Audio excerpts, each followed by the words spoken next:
জুলাই মাসে বাংলাদেশের মানুষ এক অভূতপূর্ব অভ্যুত্থানের মধ্য দিয়ে তাদের মুক্তি, আকাঙ্ক্ষা ও মর্যাদার দাবি উচ্চারণ করেছিল।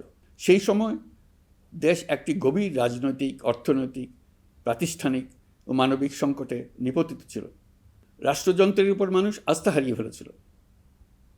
গণতন্ত্র হয়েছিল ধূলিসাৎ, ভবিষ্যৎ ছিল অনিশ্চিত।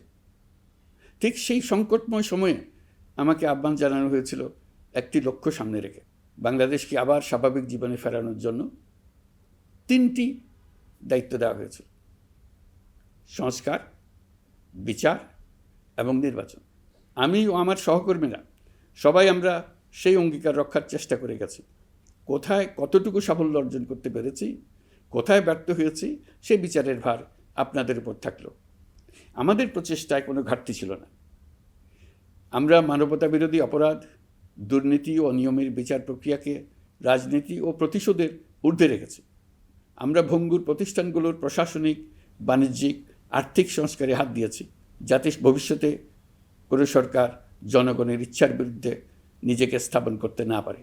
আর সর্বোপরি আমরা একটি উৎসবমুখর, অবাধ, নিরপেক্ষ, শান্তিপূর্ণ, পরিচ্ছন্ন ও বিশ্বাসযোগ্য জাতীয় নির্বাচনের আয়োজন করেছি, যার মাধ্যমে জনগণ আবার তাদের ভোটাধিকার ফিরে পেয়েছে।